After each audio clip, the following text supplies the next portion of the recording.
Welcome to A Good Football Show. I am Patrick Daugherty. Today I'll be joined by Denny Carter, where we are going to be talking some players, perhaps bound for some positive touchdown regression in 2021. And yes, haters, positive touchdown regression is the phrase we're going to use. It's a real thing that has meaning.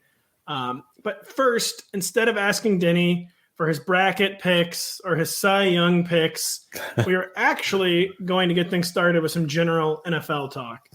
Denny, the schedule is going to 17 games in 2021. Beyond it being an odious odd number, why is this the worst thing that has ever happened in the history of sports? I tried, my best on Sunday to get really worked up about this because I saw that there were some very strong takes, mostly on the negative side, about this change and, adding another game to the regular season. Of course, players hate it. Some of the reaction was, oh, hey, we get another week of fantasy. But then another thought was, this is going to mess up, like statistical comparisons to previous eras, even, anybody who played in the 16-game era, basically.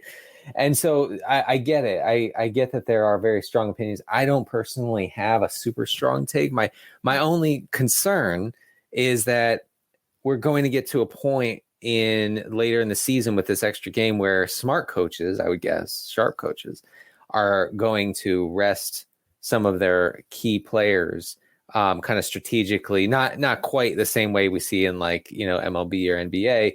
But it will be, I think, an issue that fantasy managers will have to contend with.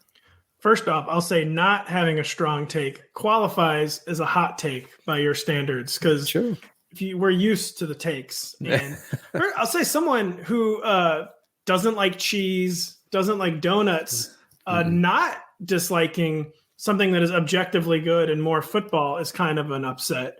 I'm very mixed on this. First, I was telling you off camera, this will make our personal lives more complicated because now the season goes deeper into the Christmas holiday for those of us who celebrate. And the first thing that did pop into my head is the health, which, the players are incensed about. And I think rightfully so. I mean, I guess they're not that incensed because they kind of easily approved it. But ESPN's Mike Clay tweeted an insane stat last week that only 14 running backs appeared in all 16 games each of the past two seasons, and none of them were starters. Only 20 wide receivers appeared in all 16 games over the past two seasons. So this is a tough sport. And you got people who already can almost never make it a full season. Adding that 17th game into there does create huge health question mark. And like you said, I think we will see increased rest. Because one of the rules bandied about they didn't adopt this rule, but one of the proposals, I should say, that was bandied about with the 17th game season was there was an idea that it would be a 17-game season, but players could only make 16 appearances. So you would have to strategically decide when to rest a player. And they didn't do that. But like I said, it was at least on their minds. And I think there will be coaches. The NFL is not a culture of ever trying to find a spot to rest so-and-so. But maybe with the 17th game, it'll be just enough to kind of push things more in that direction. And the biggest concern to me is the health. The records thing, I mean, it is dumb. Why you spend half a century playing with the same number, creating a record, but which isn't as big of a deal as it is in baseball. Because we know me and my dinosaur baseball friends, we're the ones that actually care about records and stuff. It's not as big of a deal in the NFL. But it is is this really worth it? And again, like I said, it's an odd number, which is just the worst thing in the world. Right. Yes. No more 8-8 teams that, either look terrible in hindsight or look halfway decent, depending on how a team started that season. Anyway, I agree that the odd number kind of sucks. But I'm all for complicating fantasy football more than it needs to be. And I think that this is going to give us that opportunity. Matt Straub here. I hope you've been enjoying the show. we wanted to ask for your help with our show, so we would appreciate you taking our short survey. We'd like to learn a little bit more about our listeners to get advertisers that are more relevant to you. Just visit podlistener.com/edge to take the 5-minute survey. It's completely anonymous and it'll help out the show a lot. Just visit podlistener.com/edge to take the survey. That's podlistener.com/edge. So what do we do? Are we just making the regular season 1 week longer? Are we doing like 2-week championships? Are we still going to end in week 16? It's going to be very tough this year. I think we will see some leagues still ending in week 16 and not just ignoring week 17, but ignoring the new week 18 out of, like you said, like the fear of the rest. Yeah. I'm not for that. As of right now, unless someone can talk me out of this, I think fantasy championships need to be moved to week 17, like immediately. But the 2-week championship thing, I think, is always a nice way to, kind of address variance. As we know, dominant teams go into the playoffs, and one down week or 1 week facing a team that just goes out of its mind. That's never fun. That's never fun for the person who went into the postseason as a dominant team. But anyway, yeah, I think 2-week championships end in week 17. That's my take. That's a good take. This is going to be a subject that's going to demand a lot more talk over the offseason as kind of the industry just figures this stuff out together. But Denny, last week you released part 2 in your article series on touchdown over and under performance. A few weeks ago, we talked teams that overperformed in 2020. We're not necessarily talking teams that underperformed today, but just the teams that are more towards the middle of the pack, right? Teams that didn't so much super overperform or underperform, just like kind of hewed closely to what the model suggested they would do. Am I explaining this correctly, by the way? You are. No, you are. And it's not, as you know, after we talked about how do we succinctly say this, there's really no way to succinctly say that we're looking at, according to a team's offensive yardage, how many touchdowns were they expected to score last year. Now, on average, an NFL team scored a touchdown every 136 yards in 2020, which is really low. Okay, like historically low. And that could be the new norm with changes we've seen in the game, changes we've seen in officiating and strategy, offensive strategy. Anyway, you have outliers like the Packers, who scored a touchdown every 94 yards, which is just obscene. And then you have outliers like the Jets and Giants, who almost never scored touchdowns. So they scored touchdowns last year? They did. I was surprised they even showed up in the model and just didn't say null. I actually had to go back and watch the film to track the touchdowns because it didn't show up on any stat site. So examining expected touchdowns versus actual touchdowns is actionable, and that's what we're looking for here. If only because it offers a hint as to which players outperformed in the touchdown scoring department last year and which players did not. Knowing this can serve as sometimes a tiebreaker between, two guys with similar ADPs in the summer, and, you're kind of agonizing over who to take. And if you see that a guy vastly outperformed his expected touchdowns, then you should take that into account, or vice versa. If a guy, vastly underperformed his touchdowns. So from a team level, we're not super interested, but from a player level, that's where fantasy managers can, kind of use that to further evaluate, who they're going to target this year. So you said something in there that's really good advice to the young analysts, by the way, is get a visual on the actual touchdowns. Don't just trust what you read on the page on Pro Football Reference or whatever. You go and get a visual on it and confirm that it's real. You could see it. News media. By the way, it's a great podcast topic when we cannot succinctly explain it. But the first team we're going to talk about, Cliff Kingsbury's beloved Arizona Cardinals, beloved Cliff Kingsbury. I've just lauded for his game management and scripting. Yeah, they actually scored 3.8 more touchdowns than expected in 2021. To quarterback rushing is something kind of like frequently breaks models, which I guess would maybe be my initial thought there. But yeah, what should we expect from the Cardinals in 2021? Yeah, who might benefit? So it turns out, Pat, that teams that are good in the red zone usually end up over their expected touchdown numbers, and that's what we have here. The Cardinals had the ninth highest red zone touchdown rate last year, and that mainly benefited Kyler Murray and Kenyon Drake. I wrote about Drake's red zone usage in this piece, and it really is eye-opening for how valuable a Kyler Murray running back can be. So Drake scored 10 rushing touchdowns last year. Only Dalvin Cook saw more carries inside the 5-yard line than Drake, and no one had more inside the 10 attempts than Drake. So, whoever gets that role, Chase Edmonds or otherwise, just becomes a potential touchdown dominator in the coming season. And so I will be paying very close attention, as will the entire fantasy football universe, as to who gets that gig. So they were very good in the red zone, and that explains being slightly over. But really, when you're talking about being 3 touchdowns over expectation, it's really nothing to worry about, or even take note too much when you're talking about like Green Bay outperformed their touchdown scoring by 20 something.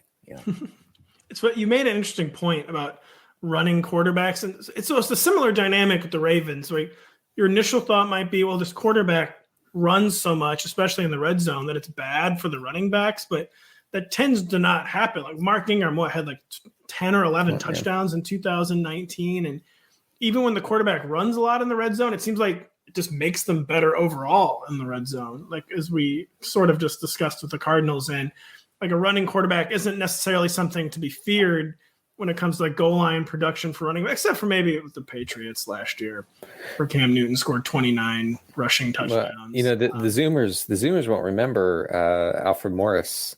Exactly. Just dominating in the red zone with RG3 under center. So we probably should actually run the numbers on that, but it seems to be a thing where like you don't have to fear just because Kyler Murray is going to score a lot of rushing touchdowns that his running back won't score a lot of rushing touchdowns. Because Kenyon Drake, I've heard some triggering things already this offseason, but Kenyon Drake really led in carries inside the 10-yard line. Is that a joke? No, he's tied for the lead with Cook, I think. Denny, we know you're a funny guy, but I mean, no joke.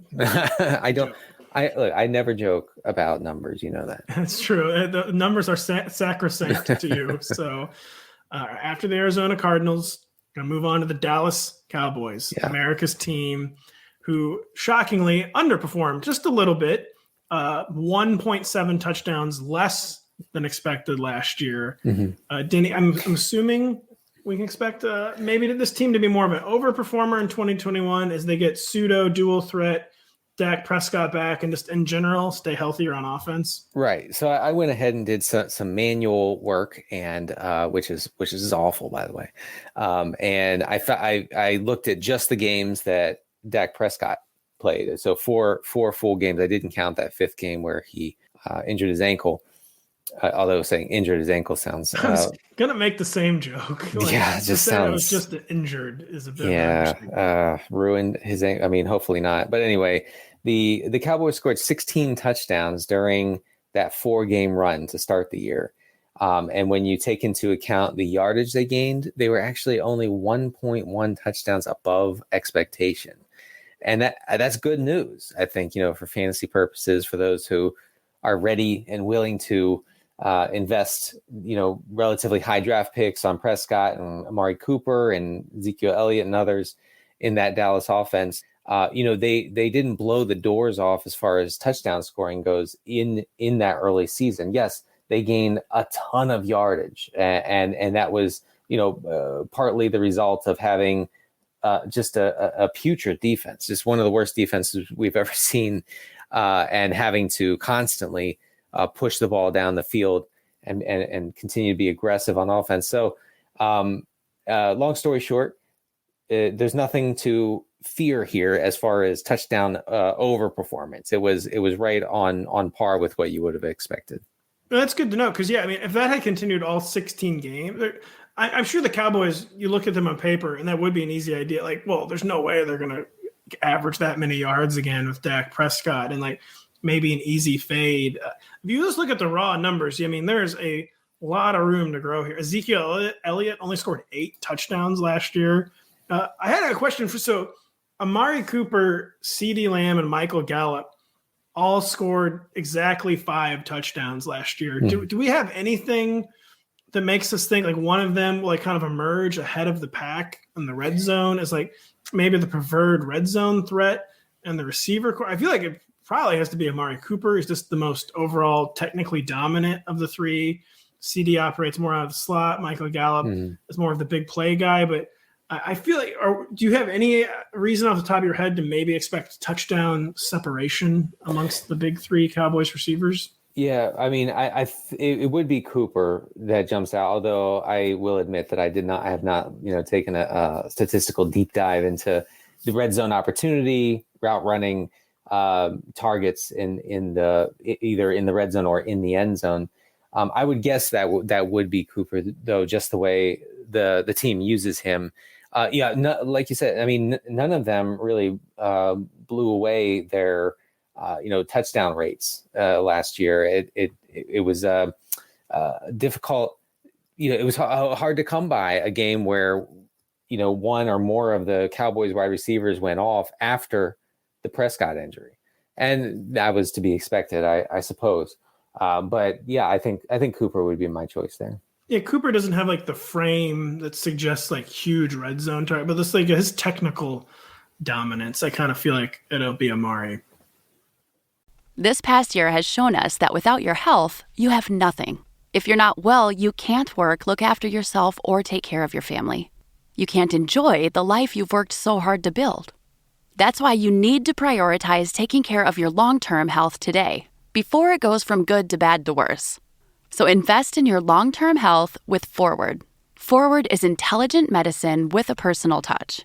Their doctors are dedicated to catching top killers like cancer and heart disease early before it's too late.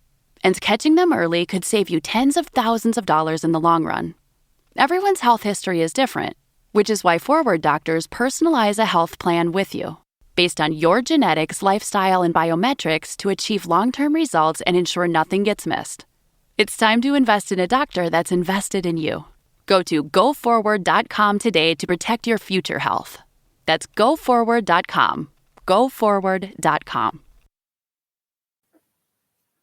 Next up is the Rams. 1.1 fewer touchdowns than expected last season. First off, Denny, tell me, Cam Akers will score more than 2 touchdowns this season, right? I mean, that seems like maybe a safe bet. Probably 2 touchdowns in the first half of week 1. That's what I was going to say. I had that teed up. We're too much a fellow. The chemistry is too good. When the chemistry is too good, folks, that's a meme that I just made. That's how you meme. Tell us what to think about that. We just want to know what to think.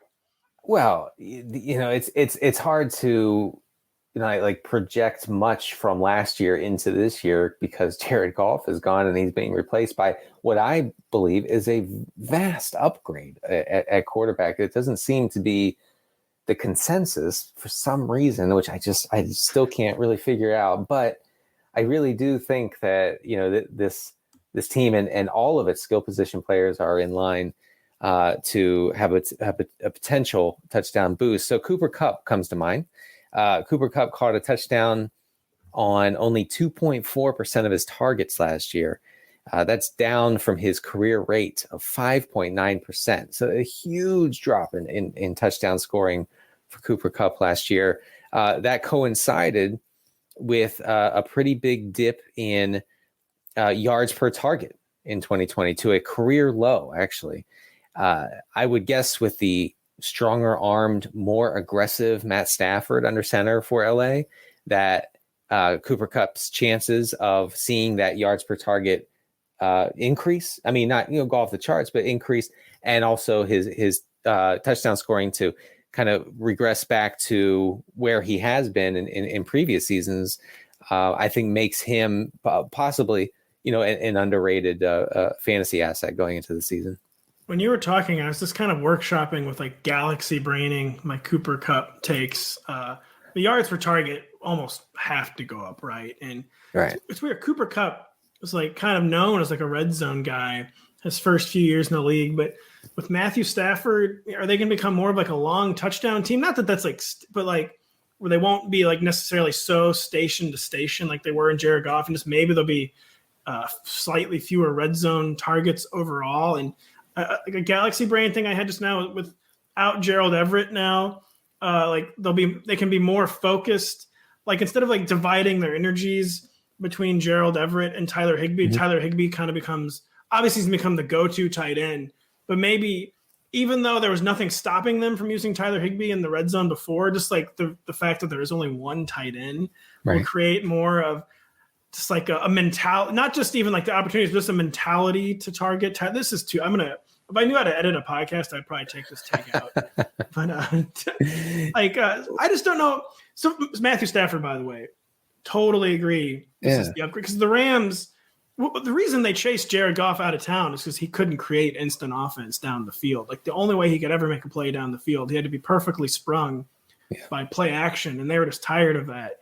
Whereas Matthew Stafford has always been explosive down the field. He's remained explosive down the field, even as he's gotten way more efficient. And so, maybe more long. Every touchdown the Rams scored needs to be longer than 20 yards. So Cooper Kupp, his rate's going to. That's right. That's right. Well, we talked about Higbee, right, last week, and with Gerald Everett going to Seattle, Higbee is in line to absorb a lot of those tight end targets, and Matthew Stafford has proven that he doesn't hate throwing it to the tight end. So even if you're not high on Higbee as like a long-term fantasy player or even as a good tight end, the opportunity should be there this year. So I would point to him and Kupp as the main beneficiaries. Now, Robert Woods kind of getting lost in this conversation. Robert Woods was a little bit over his career touchdown rate last year, but not too much, not like a silly amount. But I do think his touchdown scoring or potential touchdown scoring in that offense will be incorporated by everybody into his ADP. Yeah, maybe like his touchdown rate will come down just a little bit, but I think the offense being overall better, like the raw totals will be higher. So like he'll still hit his touchdown numbers. I think it was 6. He could probably be safely counted on for like the 7. That's a good point. Yeah. Touchdown range.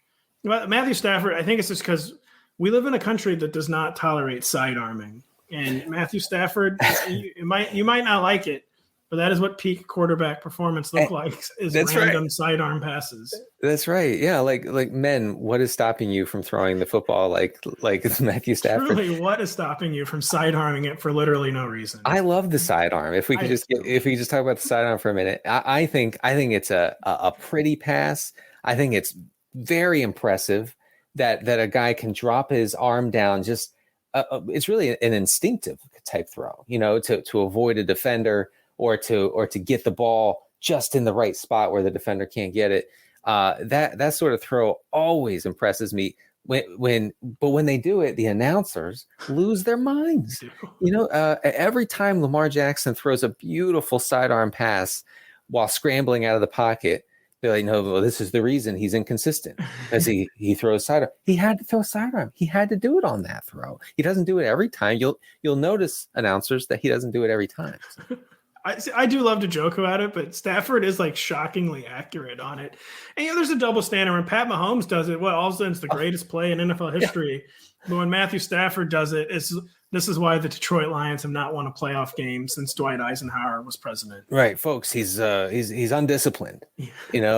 His playground ball. We can't do that in the NFL. But yeah. Mahomes does it. Almost gets it picked off like 3 or 4 times a game. And no, we're not going to truth the Mahomes side arming. This is just a way they're right. I'm saying, but we need the joy we bring to Mahomes side arming. We also need to bring to Stafford side arming. Exactly.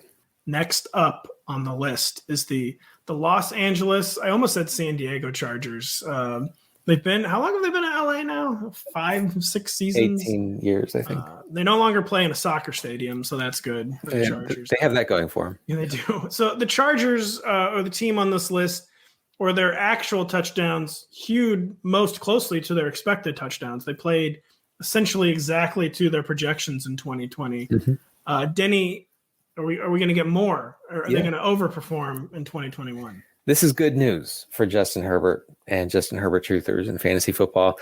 He had a historic rookie season on many levels, while posting a 5.2% touchdown rate, which is really nothing to write home about. Okay, as my grandfather would say. Is your Civil War great grandfather? I'm just trying to relate to the younger generation. Okay.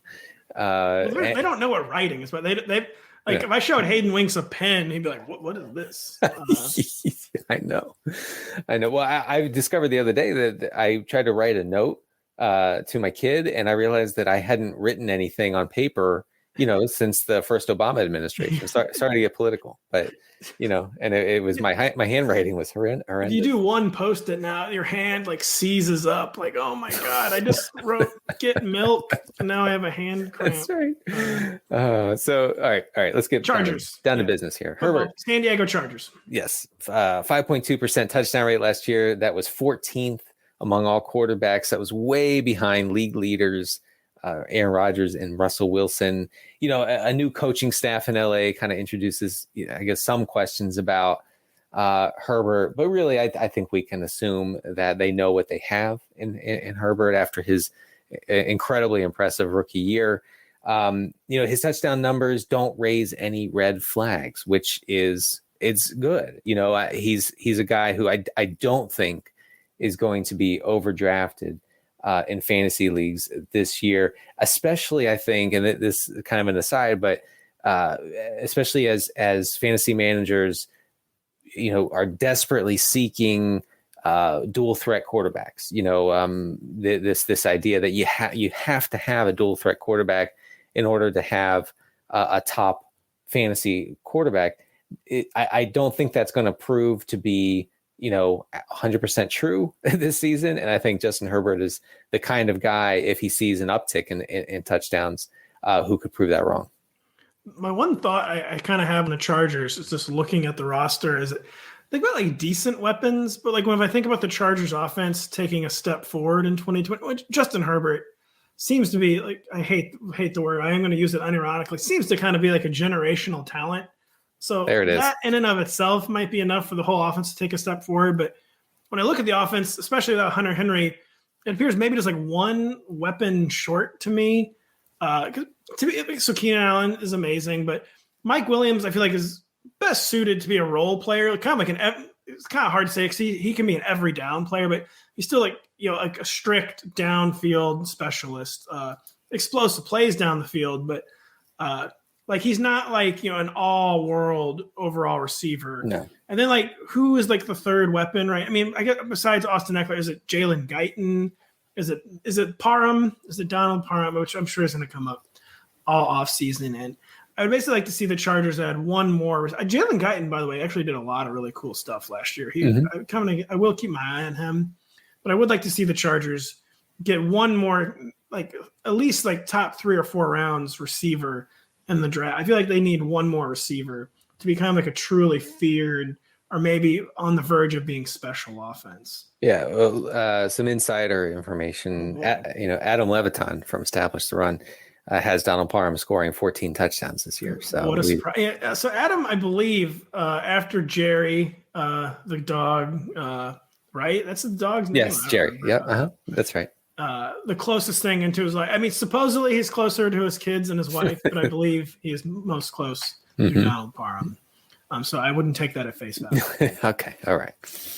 So the Chargers, we're getting in it. We're scoring an inconclusive there. Well, I think basically as impressive as the Chargers were last year offensively, for most of the year at least, the takeaway for me is that they didn't do anything in the touchdown department that makes you kind of nervous about their ability to repeat it. It seems repeatable. It seems doable once again. Nothing scares you off. Even like Keenan Allen's touchdown rate was just a smidge over his career rate. But for a guy who at one point, if you remember last year, Keenan Allen was seeing, a 40% target share somewhere in that range, just absurd, and so for a guy who's going to just be force fed the ball once again this year, that slight uptick in touchdowns doesn't really bother me too much. While you were talking, I was workshopping a potentially disastrous Justin Herbert take in my head where he was like the rare rookie that almost essentially didn't struggle last year until finally kind of late in the season. And I'm sold on Justin Herbert. I am fully sold on Justin Herbert, but I wouldn't be shocked. Maybe like changing systems, new offensive coordinator, hopefully an upgraded offensive coordinator with Joe Lombardi. Or maybe we're not going to get struggles, but maybe we get more plateauing than expected from him as a sophomore this year before he becomes like a true MVP level player in 2022. I think that would be like the worst case scenario. That's true. Plateau, I think, and even that is not no, that would be fine. Yeah, that's true. We're not going to see regression from Justin Herbert. The Denver Broncos, Denny, what everyone has come to the podcast for. 4.5 fewer touchdowns than expected last year. I've been told from your notes, that your notes being your article, Jerry Jeudy could be. We're thinking big things for Jerry Jeudy in 20. We're guaranteeing big things for Jerry Jeudy in 2021. Mark it down. Yes. Getting back to what we were talking about, where teams that overperformed in touchdown scoring last year tended to be pretty good in the red zone. Well, it turns out, that there is correlation between, being bad in the red zone and not scoring your expected touchdown. So Denver only scored on 53%. They scored a touchdown on 53% of their red zone possessions last year. That was 27th in the league, just above Carolina, just above Dallas. That's where it comes from. They actually, put up decent yardage through parts of the season. But Drew Lock being your quarterback, you're probably gonna struggle to score touchdowns, and that's where Jeudy comes into play. Now, I was unaware until just very recently that Jeudy was 6th in total air yards among all receivers last year. Sorry, my dog's making John noise. Daigle, by the way, referred to them as prayer yards for Jerry Jeudy because they had no chance of. Of course, Denny's dog. Denny's got a showboat dog coming in trying to interrupt the podcast. I do. I'm sorry. This is what happens when you become a dog person. It's true. They're always around you. They won't leave you alone. So Jeudy was 6th in air yards. He had a higher air yards per target than guys like Will Fuller, DK Metcalf, Tyreek Hill, and he had a 21% target share while dealing, with some of the worst quarterbacking in the league. And that truly, Drew Lock was a total disaster last year. I think it kind of gets lost on the Broncos season in total. Who knows? It seems like the Broncos are not going to upgrade at quarterback. Am I wrong here? No, it does. And like they kind of just missed their window. And like this is one of those drafts where teams are like aggressively moving up to get the quarterbacks, and the Broncos aren't really in position to do that. I mean, I feel like there's no way they're going to go in the season. Who's the number 2 right now? Jeff Driscoll. I feel like there's some way they'll add. Maybe they'll trade for Sam Darnold. Do something. But I mean, they missed out in free agency. They don't have like the assets to move up. They can't get the highest they could get is number 4 in the draft, and the quarterbacks are going to go 1 through 3 at this point. So they did like miss their window to get like the obvious upgrade to Drew Lock. So that is the big concern. Yeah, it seems like they are going to do with Drew Lock like the Bears did with Trubisky and like clear the lane and just make sure that Trubisky that Lock doesn't have much real competition for this year, which is unfortunate. It is. But getting back to Jeudy's touchdown scoring. So he scored a touchdown on only 3 of his 113 targets with all those air yards. With a lot of uncatchable balls thrown to him by Lock. It all translated to 856 real yards, which is a depressingly low number for that sort of opportunity and that sort of player in Jerry Jeudy. Judy's touchdown underperformance is something I don't know if it'll be fully kind of baked into his average draft position this summer. If he had like decent quarterbacking, not all world quarterbacking, but just okay quarterbacking last year, I think we'd see him go in the 4th round of 12 team leagues right now. And instead he's going in the 8th or 9th. I think it might just be kind of hard for him to rectify, by the way, because the quarterbacking is before, but then Cortland Sutton, who's got to come back and be the power forward in the red zone, that it's going to be more tiers for Jerry Jeudy. And I'll let you overdraft Jerry Jeudy. I don't know. I like Jerry Jeudy a lot. Actually. I mean, but in the 8th or 9th round, I feel like that's pretty good for a guy who profiles as the number one receiver on a team that will probably stink and have to throw a lot. Who did that as a highly drafted rookie too, who basically did what he needed to do. It is usually a sign of better things are coming. So we approve of Jerry Jeudy. Do we approve of the final team, which we didn't know for sure if we were going to talk about? I'm going to throw it in there, Denny. Mm-hmm. Carolina Panthers. Another team where we don't really know who the quarterback's going to be. I'm just going to immediately, instead of getting to the question, get to a quick aside too, because I think the Panthers have kind of missed out on their obvious path to upgrading a quarterback, because they seem to be all in on Deshaun Watson, which for reasons very plain and understandable now is probably not going to happen. So like that, their main avenue to upgrading their quarterback has been shut off, and if they're not, well, they're in the top 10, I think. I mean, they could maybe still get their quarterback in the top 10, but the Panthers seem to have all their eggs in one quarterback upgrade basket. That is no longer an option, and I don't know what they're going to do. Danny, touchdowns, Panthers, what's the deal? I don't know. Yes, touchdowns and Panthers. That's what we're here to talk about. So Robbie Anderson was the main let's see, the guy most affected by Carolina's touchdown underperformance last year. It has something to do with the Panthers being one of the worst teams in the red zone last season, scoring on only 50% of their red zone possessions. But I wrote in the piece, which of course you can find on NBC Sports Edge, that Robbie Anderson posted a touchdown rate of 2.2%. That's exactly half of his career rate. A big drop off in touchdowns. Now, it did, coincide with Robbie Anderson sort of was strangely being used as an intermediate option, whereas DJ Moore became the deeper downfield threat, seeing the high value targets, which is kind of a role reversal of sorts. It all depends on who's at quarterback. If it's another year of Teddy Bridgewater, I don't think you can have much confidence in a Robbie Anderson touchdown resurgence, honestly. But if it's someone better, if it's someone more aggressive and a better downfield thrower with a bigger arm than Bridgewater, I think that you can look at Robbie Anderson on the draft board this year and say, people are taking him with the idea that he's going to have this abysmally low touchdown rate, and that's just not what we've seen in his previous seasons, before 2020. It could stay. Also, they got Christian McCaffrey coming back, so it could be a tough scene for Robbie. This is the whole Panthers project. This seems thrown off course to me, because it seemed like their whole plan all along was to get Teddy Bridgewater to stabilize the offense and then immediately upgrade Teddy Bridgewater. Yeah, I just don't know how they're going to do that now. But Robbie Anderson, I mean, that was too low.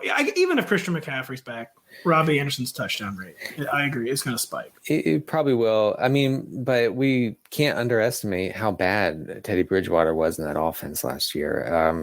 Just incredibly disappointed for someone who wrote about Teddy Bridgewater being a sneaky late round pick.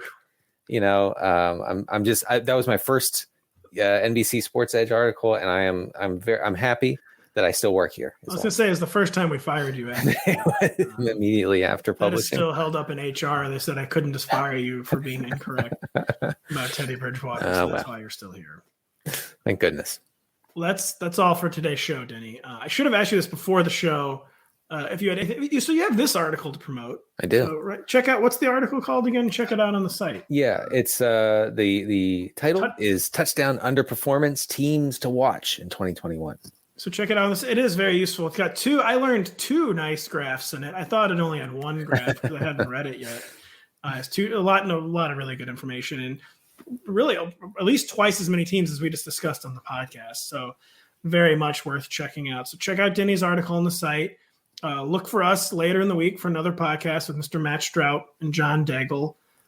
We'll be back next week, just show after show after show, hitting our stride before the draft. That is all for this week. I am Patrick Daugherty. This is Danny Carter.